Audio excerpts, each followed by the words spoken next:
Hello and welcome back to LR academy. मेरा नाम है तरुण, आपका स्वागत करता हूं आपके इस यूट्यूब चैनल पे। जब भी हम स्वतंत्रता की बात करते हैं हमारे मस्तिष्क में कुछ चीज़ें ज़रूर आती हैं, जैसे कि आंदोलन, संघर्ष, खून खराबा, गोलीबारी, ये सब चीज़ें हमारे में जनरली आती हैं। लेकिन इन सब के चलते, इन सब से अलग हमारे संविधान ने भी स्वतंत्रता में एक अहम भूमिका निभाई है। इसी संविधान के अंतर्गत आने वाला एक एक्ट, एक अधिनियम, जिसे हम भारतीय स्वतंत्रता अधिनियम 1947 इंडियन इंडिपेंडेंस एक्ट 1947 कहते हैं, आज हम इसी के बारे में पढ़ने वाले हैं। 20 जून 1947 को ब्रिटिश प्रधानमंत्री क्लीमेंट एटली ने यह घोषणा की, यह अनाउंसमेंट की कि 30 जून 1947 से भारत में ब्रिटिश साम्राज्य, ब्रिटिश शासन हमेशा के लिए समाप्त हो जाएगा और जो सत्ता होगी वो रिस्पॉन्सिबल हैंड्स में दे दी जाएगी। लेकिन यह बात उस समय मुस्लिम लीग को पसंद नहीं आई। मुस्लिम लीग उस समय के भारत में, उस समय के हिंदुस्तान में मुस्लिमों के हितों की रक्षा करने के लिए बनाया गया एक संगठन था। मुस्लिम लीग को यह बात पसंद नहीं आई और उसने इस अनाउंसमेंट के प्रति आंदोलन किए और भारतीय विभाजन की बात कही। जो सबसे पहले विभाजन की बात की गई थी वो मुस्लिम लीग द्वारा ही की गई थी।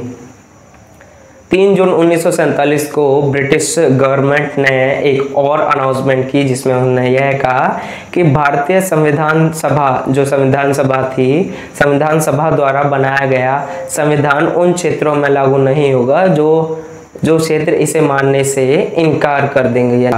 और उसी दिन 3 जून 1947 को वायसराय लॉर्ड माउंटबेटन ने डाइवर्सिटी का जो प्लान था वो प्रेजेंट किया था, जिसे हम बेसिकली माउंटबेटन प्लान भी कहते हैं, माउंटबेटन प्लान। और इसको मुस्लिम लीग और कांग्रेस ने भी स्वीकार करा था।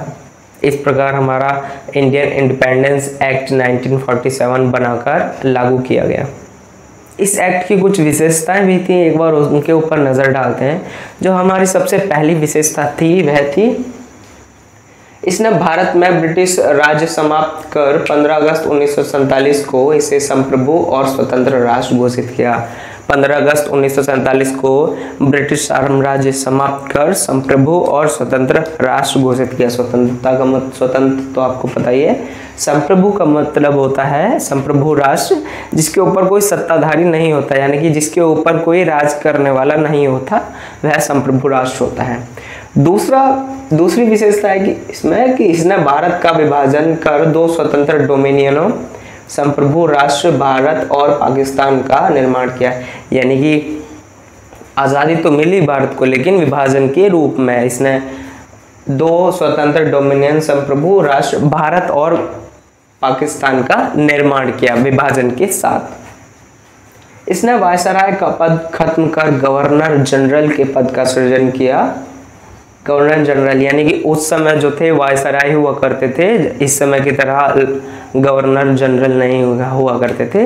उन्होंने वायसराय का पद खत्म कर दिया और गवर्नर जनरल का पद की शुरुआत का सृजन किया था, और इस पर ब्रिटिश सरकार का कोई भी नियंत्रण नहीं था। गवर्नर जनरल के पद जो था उस पर ब्रिटिश साम्राज्य का कोई भी नियंत्रण नहीं था। इसने दोनों डोमिनियनों राज्यों में संविधान सभाओं को संविधान बनाने व किसी भी देश के कानून को अपनाने की शक्ति दी। यानी कि जो संविधान सभा बनाई गई थी उसको संविधान बनाने और किसी भी देश के संविधान को अपनाने की शक्ति दी गई थी। जब भी हम अपने संविधान, भारतीय संविधान की बात करते हैं तो हमारे दिमाग में जो चीज़ें आती हैं उनमें से एक था हमारा भारतीय संविधान मिश्रित संविधान है। मिश्रित संविधान मतलब हमारे देश के संविधान में अलग अलग देशों के बहुत से कानून लिए गए हैं। जो सभाओं को यह भी शक्ति थी कि वे किसी भी ब्रिटिश कानून को समाप्त करने के लिए कानून बना सकती थी। यानी कि अगर आपको संविधान सभा में अपने संविधान में ब्रिटिश कानून को जगह देनी है, अपने ब्रिटिश कानून को रखना है तो रख सकते हैं, अगर नहीं रखना है तो उसे समाप्त करने के लिए आप अपना एक नया कानून बना सकते हैं। यहाँ तक कि उन्हें स्वतंत्रता अधिनियम को समाप्त करने का भी अधिकार था, यानी कि इस एक्ट को खत्म करने का भी अधिकार था। दोनों संविधान सभाओं को यह शक्ति दी कि वे नए संविधान का निर्माण एवं कार्यान्वित होने तक अपने अपने संबंधित क्षेत्रों के लिए विधानसभा बना सकती है। यानी कि संविधान बनने से पहले या फिर कार्यान्वित यानी कि यूज में आने से पहले भी आप अपने विधानसभा का निर्माण कर सकते थे, ऐसा था।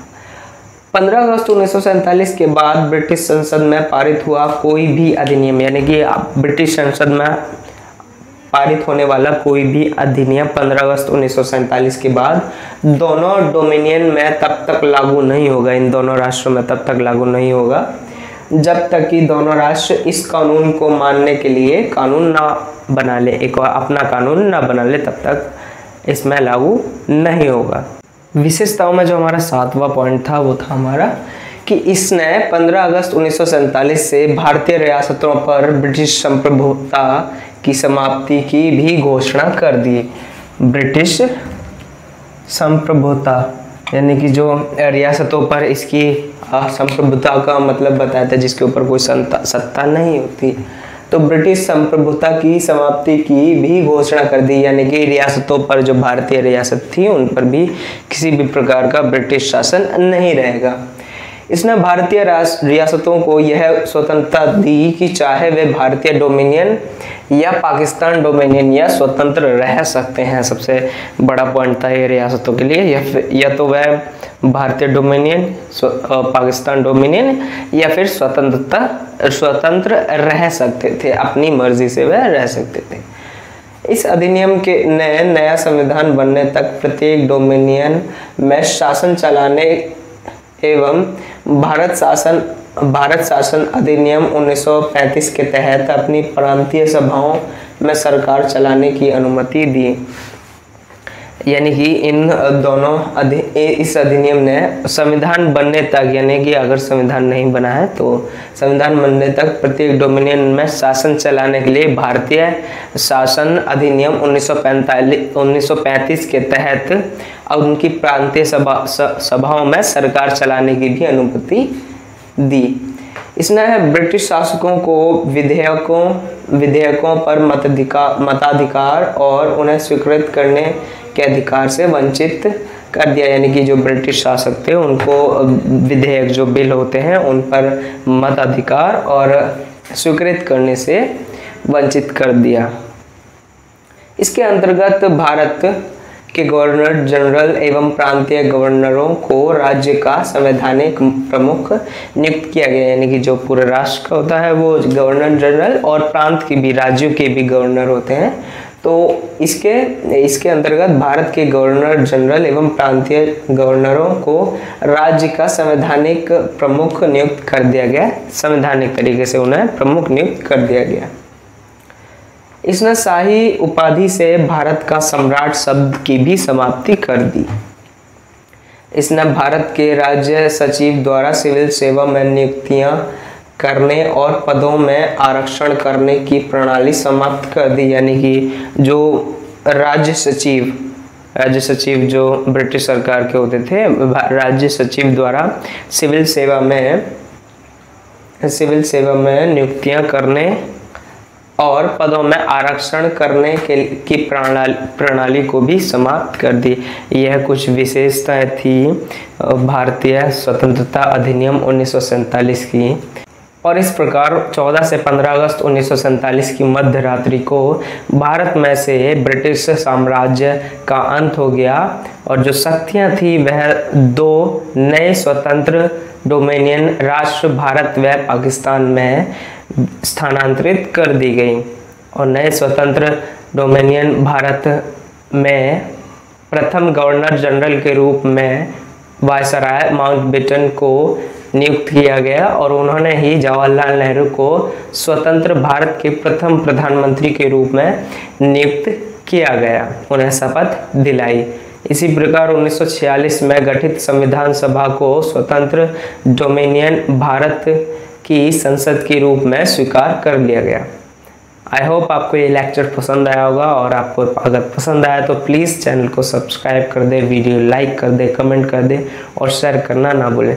Thank you.